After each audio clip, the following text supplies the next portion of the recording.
Chapter 591 sea of soul. Sunny खुद को अपने सोल सी की शांत अंधेरे में पाया। सब कुछ हमेशा की तरह खाली और शांत लग रहा था। 3 ब्लैक सन्स उसके ऊपर ट्रायंगल में जल रहे थे। उनकी डार्क फ्लेम्स अजीब सी लग रही थीं। छोटी छोटी रोशनी की गेंदें, उसके मेमोरीज, उनके बीच ऐसे तैर रही थीं जैसे मरते हुए स्टार्स। नीचे का पानी बिल्कुल शांत था और थोड़ी दूरी पर उसकी नजर से थोड़ा बाहर शैडोज की लंबी कतारें खड़ी थीं, बिल्कुल बिना हिले। लेकिन इस बार कुछ अलग था। सनी को याद ही नहीं था कि वो सोल सी में कैसे आया, या उसने आने का सोचा भी था या नहीं। और सबसे बड़ी बात, उसे रियल वर्ल्ड बिल्कुल महसूस नहीं हो रहा था। पहले जब भी वो यहाँ आता था, उसका माइंड 2 हिस्सों में बंट जाता था। एक हिस्सा यहाँ एक्सप्लोर करता और दूसरा बाहर की दुनिया को महसूस करता रहता। लेकिन अब वो सिर्फ यही था, बाहर कुछ भी नहीं था। अब सोचने पर ये जगह काफी लोनली और डरावनी थी। पूरी तरह अलग, चारों तरफ बस खामोशी। सन्नी को पहली बार यहाँ अनकंफर्टेबल महसूस हुआ। और वो अकेला भी नहीं था। क्या अजीब सोल है तुम्हारी? ये आवाज सुनकर सन्नी चौंक गया और तुरंत पीछे मुड़ा। ये आवाज वेल्थ की नहीं थी। ये फैमिलियर और शांत थी, जैसे पहले स्काई बिलो में सुनी थी। मॉर्ड्रेट अपनी असली आवाज में बोल रहा था। प्रिंस ऑफ नथिंग थोड़ी दूरी पर खड़ा था, ऊपर देखते हुए हल्की मुस्कान के साथ। पहली बार सन्नी उसे उसके असली रूप में देख रहा था। मॉर्ड्रेट लंबा और पतला था, उसकी स्किन बहुत पेल थी और बाल काले। वो करीब 20 साल का लगता था, कई और एफी से थोड़ा बड़ा। उसका चेहरा शार्प था, पूरी तरह हैंडसम नहीं, लेकिन फिर भी चार्मिंग और थोड़ा ब्यूटीफुल। उसकी सबसे अलग चीज उसकी आंखें थीं। उनका खुद का कोई रंग नहीं था, जैसे लिक्विड सिल्वर हो जो सामने की चीजों को रिफ्लेक्ट कर रही हो। अभी वो बिल्कुल अंधेरी थीं, जैसे एंडलेस अबिस। उसने सिंपल ट्यूनिक पहनी थी, जिसमें कोई रंग नहीं बचा था। उसके पास कोई आर्मोर या वेपन नहीं था। फिर भी सन्नी को उससे निकलने वाला प्रेशर साफ महसूस हो रहा था और उसे समझ आ गया कि वो डेंजर में है। लेकिन एक और चीज थी जिसने उसे चौंका दिया। मॉर्ड्रेट का चेहरा उसे जाना पहचाना लगा। वो बिल्कुल मॉर्गन ऑफ वेलर का थोड़ा बड़ा मेल वर्जन लग रहा था। ये कोइंसिडेंस नहीं हो सकता था, वो सिबलिंग्स ही हो सकते थे। और एक और चीज, मॉर्ड्रेट के चारों तरफ हल्की गोल्डन लाइट चमक रही थी। वही ग्लो जो सन्नी के खून में और नेफिस के आसपास होता था, डिविनिटी की लाइट। कर्सेस। मॉर्ड्रेट सन्नी के सोल कोर्स को ध्यान से देख रहा था, फिर मुस्कुराया। मैंने ऐसा सोल पहले कभी नहीं देखा। तुमने मुझे अंदर आने दिया, इसके लिए थैंक्स, सनलेस। लेकिन मुझे ये समझ नहीं आता कि तुम्हारी फ्रेंड क्या सोच रही थी। क्या उसे लगता है कि तुम मुझे रोक पाओगे? सन्नी ने उसे शांत नजरों से देखा और कंधे उचका दिए। मुझे क्या पता वो क्या सोचती है। ऑरेकल को समझना बेवकूफी है। मॉर्ड्रेट हंसा। सही कहा। चलो देखते हैं क्या होता है। सनी थोड़ा हिला और भारी आवाज में बोला, तुम्हारा प्लान थोड़ा ओवर कॉन्फिडेंस नहीं है। सेंट से बचने का ये तरीका अजीब है। मॉर्ड्रेट एक कदम आगे बढ़ा। और हाँ, मैंने कभी किसी और को डिवाइन एस्पेक्ट के साथ नहीं देखा। जब पता चला कि तुम भी मेरे जैसे हो, तो सरप्राइज हुआ। और वो चीज जो तुम्हारे पास है, जिसने मुझे एबनी टावर में ब्लाइंड कर दिया था, वो मुझे बहुत चाहिए। ऐसा एंटी डिवाइनेशन आर्टिफैक्ट मेरी लाइफ बहुत आसान बना देगा। सन्नी सोच में पड़ गया। Ebony tower. तब उसने वीवर्स मास्क पहनी थी। क्या उसी ने मॉर्ड्रेट को रोक दिया था? मतलब मास्क उसे छुपा सकता था, मॉर्ड्रेट उसे देख नहीं पाया था। जब सन्नी ने अपनी आंखें संकरी की, कुछ अजीब हुआ। उसने पहले कभी ऐसा महसूस नहीं किया था, लेकिन अब वो मॉर्ड्रेट के सोल के अंदर देख पा रहा था, जैसे वो मेमोरीज और एकोस को एनालाइज करता है।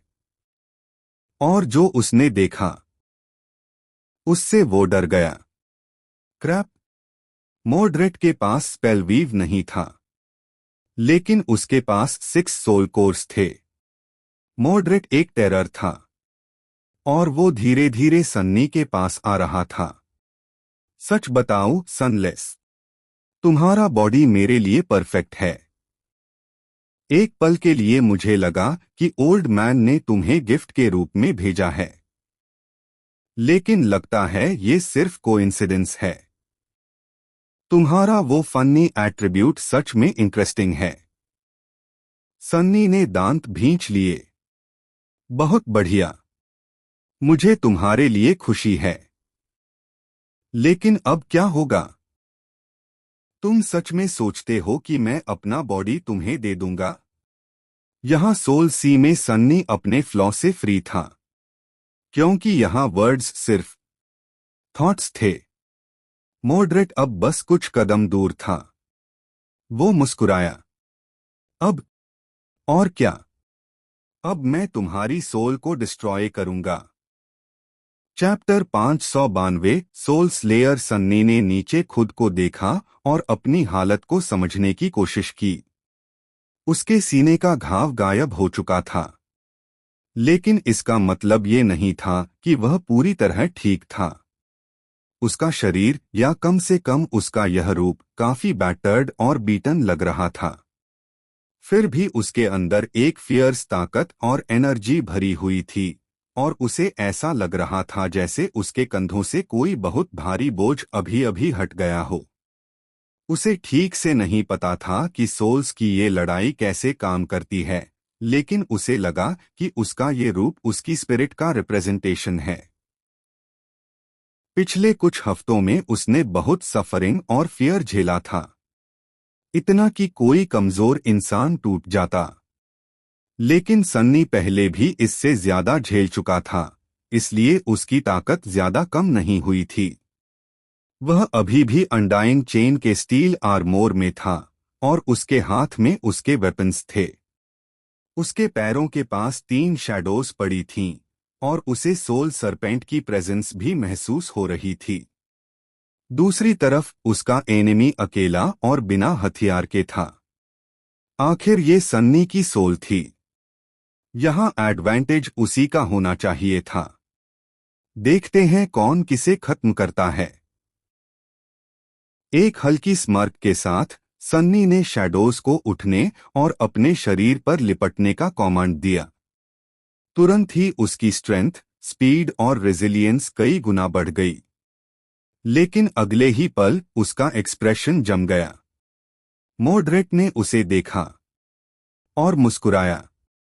उसी समय 6 शैडोज उसके ऊपर उतर आईं, जैसे कोई डार्क मैंटल हो, और उसकी प्रेजेंस इतनी हैवी हो गई कि सांस लेना मुश्किल लगे।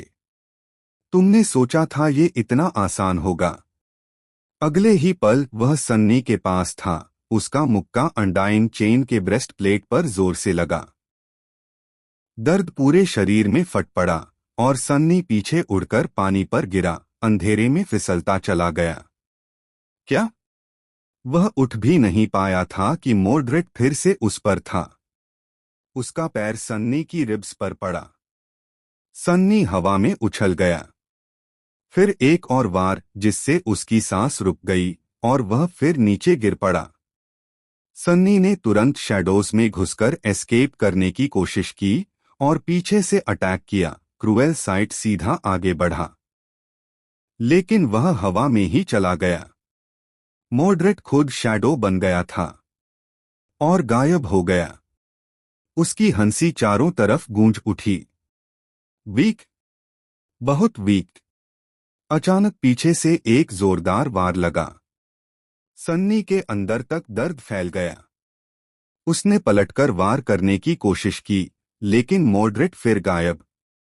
एक के बाद एक अटैक, पेट में किक, फिर चेहरे पर जोरदार वार। उसके पंचेस ऐसे लग रहे थे जैसे कोई माउंटेन गिर रहा हो। सनी आधा अंधा, डिसोरिएंटेड होकर घुटनों पर गिर गया, खून थूकते हुए। ये क्या हो रहा है? सब कुछ उसकी उम्मीद के उल्टा हो रहा था। उसने सोचा था कि मॉर्ड्रेट पहले अपने शिकार को कमजोर करता है, इसलिए जीत का चांस था। लेकिन यह दुश्मन बहुत ही पावरफुल था। और सबसे बुरी बात, वह उसकी सारी पावर्स मिरर कर रहा था।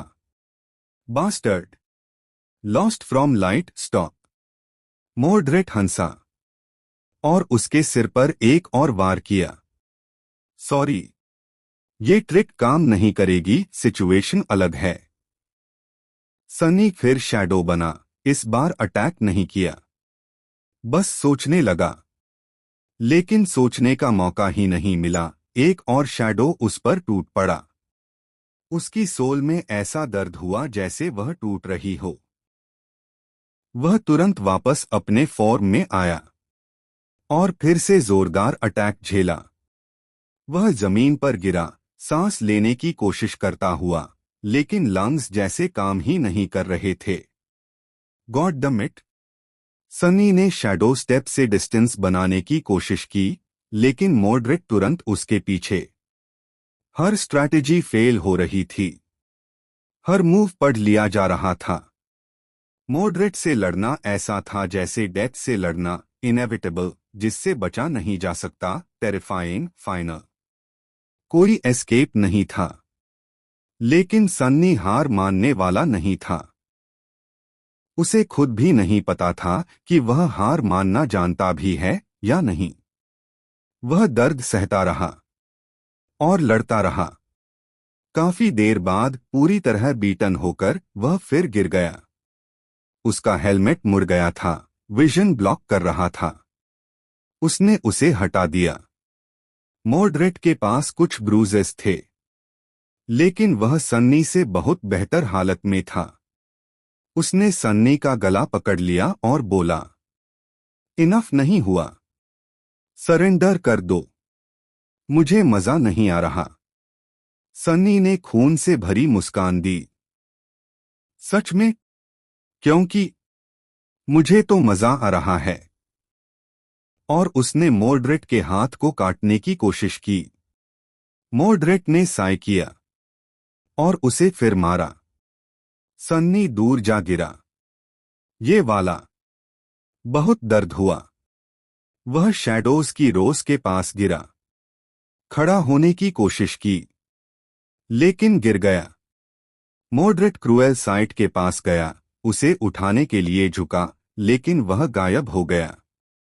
फिर उसने पानी में उसका रिफ्लेक्शन पकड़ा और वही स्पीयर उसके हाथ में आ गया। इंटरेस्टिंग। उसने स्पीयर देखा, फिर सनी की तरफ बढ़ा। चलो खत्म करते हैं। सनी धीरे धीरे उठा, एक हाथ से मिडनाइट शार्ड पकड़ते हुए। दूसरे हाथ में उसने सीक्रेटली एक गोस्टली स्टिलेक्टो सम्मन किया, छोटी पतली डैगर जैसी ब्लेड। ठीक है। मॉर्ड्रेट ने अटैक किया, सीधा उसके दिल की तरफ। सन्नी डॉज करने ही वाला था। तभी अचानक एक विशाल शैडो उसके ऊपर आ गई। एक लंबा, मल्टी जॉइंटेड आर्म, कई जॉइंट्स वाला हाथ ऊपर से आया और स्पीयर को रोक लिया बोन क्लॉस से। सन्नी रुक गया। मॉर्ड्रेट भी। दोनों ने ऊपर देखा। माउंटेन किंग का शैडो उनके ऊपर खड़ा था। उसके पीछे एक और शैडो हिली, फिर एक और फिर पूरी आर्मी। सारे शैडोज जीवित हो गए। कैरापेस क्रीचर्स, डार्क सिटी के मॉन्स्टर्स, क्रिम्सन लैबिरिंथ के बीन्स, चेन्ड आयल्स के हॉरर्स, हर तरह के नाइटमेयर क्रीचर्स जिन्हें सन्नी ने मारा था। एक पूरा होर्ड। मॉर्ड्रेट का कॉन्फिडेंस पहली बार हिला। वह पीछे हट गया। सनलेस, ये क्या है? तुम्हारी सोल में ये आर्मी क्यों है? सन्नी ने मिडनाइट शार्ड उठाया और मुस्कुराया। ह्यूमन सोल्स भी हैं। तो जब तुम मरोगे, अकेले नहीं रहोगे। मॉर्ड्रेट नर्वसली हंसा। और अगले ही पल पूरी शैडो आर्मी उस पर टूट पड़ी। और तभी मॉर्ड्रेट गायब हो गया, जैसे वह कभी था ही नहीं। Chapter 593 one step forward. Sunny ने अपनी आंखें खोली, थोड़ा कंफ्यूज्ड था। आग की ऑरेंज रोशनी, टूटी हुई दीवारों पर नाचती शैडोज, खून की स्मेल और उसके सीने में फटने जैसा दर्द। वो सोल सी से निकलकर वापस नाइट टेम्पल के जले हुए बीच में आ गया था। वो जीत गया था। लेकिन ये क्या हो रहा था? उसे ऐसा लग रहा था जैसे वो गिर रहा है। वो क्यों गिर रहा था? सन्नी धड़ाम से पत्थर की क्रैक्ड फर्श पर गिरा और उसे वेल्थ का शरीर भी पास में गिरता हुआ सुनाई दिया। उसके मुंह से दर्द भरी आवाज निकली, फिर हल्की गाली। ये क्या? हालांकि उसकी मॉर्ड्रेट के साथ लड़ाई काफी देर चली थी, लेकिन असली दुनिया में बस एक पल ही बीता था। इतना भी समय नहीं हुआ था कि सन्नी ठीक से जमीन पर गिर सके। क्वाइट डांसर अभी भी वहीं थी और कैसी अभी भी डैगर लेकर उसकी तरफ दौड़ रही थी। मैं बच गया। लेकिन उसे ऐसा क्यों लग रहा था कि वो कुछ भूल रहा है? सन्नी ने अपनी घायल बॉडी को जोर लगाकर उठाने की कोशिश की। वो बहुत वीक और थका हुआ महसूस कर रहा था, शरीर की चोटों से भी और सोल को हुए नुकसान से भी। क्या क्या था वो? कैसी अब उसके पास आ चुकी थी, उसे उठाने के लिए हाथ बढ़ाते हुए। उसकी रेपियर हवा में तैर रही थी, फिर घूमकर वेल्थ के बिना हिले शरीर की तरफ पॉइंट करने लगी। ओह, सही। मॉर्ड्रेट कहाँ गया? अचानक उसकी आंखें फैल गईं। सन्नी ने सिर उठाया और वेल्थ की तरफ इशारा किया। वो उसे मारो। क्वाइट डांसर पहले ही हवा में तेजी से बढ़ चुकी थी, अपने मालिक से भी तेज रिएक्ट करते हुए। कैसी ने भौहें सिकोड़ी। क्या क्या वो लेकिन अब बहुत देर हो चुकी थी। वेल्थ अचानक हिली, उसका हाथ आगे बढ़ा और उसने उड़ती हुई रेपियर को ब्लेड से पकड़ लिया। उसकी शार्प नोक उसके गले से बस कुछ सेंटीमीटर दूर रुक गई। नहीं, मॉर्ड्रेट मरा नहीं था। वो बस भाग गया था, उस लड़ाई से पीछे हट गया जिसे वो जीत नहीं सकता था। अपने पुराने वेसल में वापस। कैसी शौक में उसे देखने लगी, फिर चीख उठी जब रेपियर की ब्लेड में पतली क्रैक्स आने लगीं। उसने जल्दी से एको को डिसमिस किया, उसे टूटने से बचाते हुए, और सन्नी को खड़ा किया। अब हम क्या करें? सन्नी ने देखा कि असेंडेड नाइट का शरीर हिलने लगा था, जैसे धीरे धीरे वापस जिंदा हो रहा हो। उसकी खाली आंखें अचानक चमक उठीं, उनमें फिर से डार्क विल और खतरनाक इंटेलिजेंस आ गई। उसका दिल जोर से धड़का। अब जब मॉर्ड्रेट सन्नी को कंट्रोल या पोजेस नहीं कर पाया, तो उसके पास बस एक ही काम बचा था, उससे वीवर्स मास्क छीनना। और फिर जो बचे उसे खत्म करना। एक मास्टर के बॉडी में वो मॉन्स्टर। अब वो क्या कर सकते थे? असल में सन्नी के पास इसका सीधा जवाब था। उसने कैसी की तरफ देखा, चेहरे पर डिटर्मिनेशन था, और चिल्लाया। और क्या? भागो। मॉर्ड्रेट ही अकेला नहीं था जो होपलेस सिचुएशन से भागना जानता था। कैसी को दीवार के बड़े छेद की तरफ धक्का देकर सन्नी ने वेल्थ की तरफ पीठ कर ली, जो धीरे धीरे खड़ी हो रही थी, और पूरी स्पीड से भागा। उसकी आंखें कसकर बंद थीं, ताकि वो बास्टर्ड रिफ्लेक्शंस के जरिए उन्हें देख ना सके। नाइट टेम्पल बहुत बड़ा था। अगर किस्मत ने साथ दिया तो वो कुछ दिनों तक कैट एंड माउस, या कहें माइस और टाइगर, का खेल खेल सकते थे उस कर्स्ड प्रिंस के साथ। उम्मीद थी कि सेंट कॉर्मैक जल्दी पहुंच जाए। जैसे ही वो दीवार के छेद से कूदने वाला था, पीछे से एक मजाक उड़ाती आवाज आई। क्या हुआ, इतनी जल्दी जा रहे हो? सन्नी ने महसूस किया कि मॉर्ड्रेट एक कदम आगे बढ़ा। उसने तुरंत हेवनली बर्डन को डिसमिस कर दिया। पियर्स की डेड बॉडी, जो अभी तक छत से चिपकी हुई थी, अचानक नीचे गिरी और मॉर्ड्रेट के सामने क्रैश हुई, जिससे वो एक पल के लिए पीछे हट गया। बिना पीछे देखे सन्नी ने ब्रोकन ओथ पीछे फेंका, फिर ऑर्डिनरी रॉक को एक रैंडम कॉरिडोर में उछाल दिया और कैसी के साथ उल्टी दिशा में भागा। भागते हुए वो रॉक दीवारों से टकराकर सन्नी की आवाज में चिल्लाया, भागो, भागो, भागो। सन्नी को उम्मीद नहीं थी कि उसके ट्रिक्स मॉर्ड्रेट को ज्यादा देर तक रोक पाएंगे, लेकिन अगर उन्हें थोड़ा सा भी हेड स्टार्ट मिल गया तो वो इस बड़े कैथेड्रल के कंफ्यूजिंग रास्तों में गायब हो सकते थे। बस उन्हें इनर सैंक्टम से बाहर निकलना था। बाहर पहुंचने के बाद उन्हें पकड़ना बहुत मुश्किल हो जाएगा। वो अभी सीधे लड़ाई में मॉर्ड्रेट का मुकाबला नहीं कर सकता था, अभी नहीं। लेकिन स्टेल्थ और मूवमेंट में सन्नी को साफ एडवांटेज था। वो शैडो स्टेप का इस्तेमाल करके दूर दूर तक जंप कर सकता था और अपनी शैडोज और सेंसेस से एनिमी को ट्रैक, स्पाई और डार्कनेस में रास्ता ढूंढ सकता था। वहीं मॉर्ड्रेट सिर्फ रिफ्लेक्शंस के जरिए देख सकता था, जो नाइट टेम्पल में बहुत कम थे। उससे छिपना इम्पॉसिबल नहीं था। खासकर कैसी की मदद से उसकी इंट्यूइशन, अंदर से सही दिशा समझने की ताकत बहुत स्ट्रॉन्ग थी। वो सन्नी को थोड़ा स्लो जरूर कर रही थी, लेकिन उसके साथ होना एक फायदा भी था। जैसे ही सन्नी ने ये सोचा, कैसी ने अचानक उसे एक संकरे कॉरिडोर के हिडन एंट्रेंस में खींच लिया, जो एक छोटी सी सीढ़ी तक जाता था। वो ऊपर चढ़े, फिर एक गोल हॉल से गुजरे, जहां डोम जैसी फर्श पर फिसलकर नीचे गए और फिर ऊपर चढ़े।